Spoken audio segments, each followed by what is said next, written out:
जय माता दुर्गा भवानी। कुछ कुछ साल पहले धरती पर शंभु और निशुम्भ नामक दो दैत्य राज किया करते थे।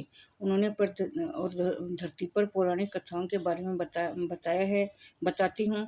राक्षसों और मनुष्य में शक्तिशाली देवी दुर्गा की आराधना की तो देवी दुर्गा ने कहा कि वो अपने इन देवताओं से रक्षा कवच जरूर पूछे। बाद में दुर्गा जी ने शुंभ और निशुम्भ नाम से अवतार लिया। शंभु और निशुम्भ के नाम से अवतार लिया और माता कुकुली को देखा। दोनों शंभु और निशुम्भ ने कहा, ये आप तो तीनों लोकों में राजा हैं, आपके करीब सब कुछ है, लेकिन आपके करीब एक खूबसूरत रानी है जो पूरी दुनिया में सबसे खूबसूरत है। दूतों की इन बातों को सुनकर शंभु और निशुम्भ ने अपनी एक दूत माता कुकुली के पास भेजकर कहा कि शंभु और निशुम्भ ने तीनों लोकों पर राज किया है और अपनी रानी बनाना चाहते हैं। शंभु निशुम्भ के दर्शन पर दूत ने कहा कुस्की ने कहा कि मैं कहता हूँ कि ये दोनों बहुत ही ताकतवर है, लेकिन मुझे युद्ध में हराएगा, उसी से मैं शादी करूंगी। ये बात सुनकर शंभु निशुम्भ को बताई तो दूत चंद और मुंद देवी के पास भेजा। कहा, इसका केस पकड़कर हमारे पास ले आओ।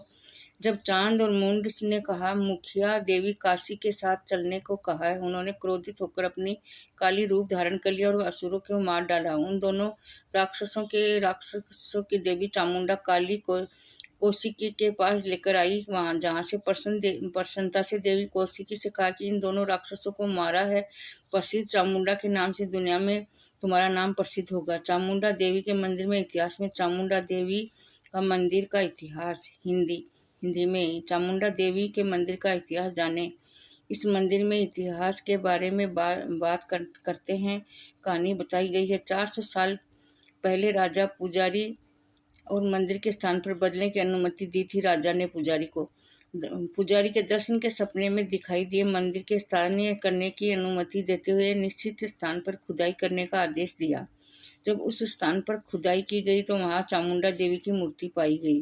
इसके बाद उसी स्थान पर चामुंडा देवी की मूर्ति स्थापित कर दी गई और उसकी पूजा की जाने लगी। जब राजा ने अपने लोगों को मूर्ति दिखाने के लिए कहा तो लाख कोशिश करने के बाद भी कोई मूर्ति हिलने को असमर्थ हो गई।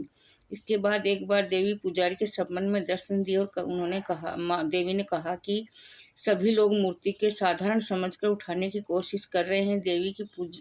देवी ने पुजारी से कहा कि सुबह नहा धोकर पवित्र कपड़े पहनकर मूर्ति को बाहर ले आए। जब सारे गांव के लोग मिलकर पा रहे हैं, अकेले आदमी का आसानी से कैसे कर लेगा। पुजारी ने माता से कहा। सभी लोगों ने बताया देवी माँ की शक्ति उसकी मूर्ति को हिलाने तक नहीं पा रहे थे। जय बोलो चामुंडा देवी की जय, माता रानी की।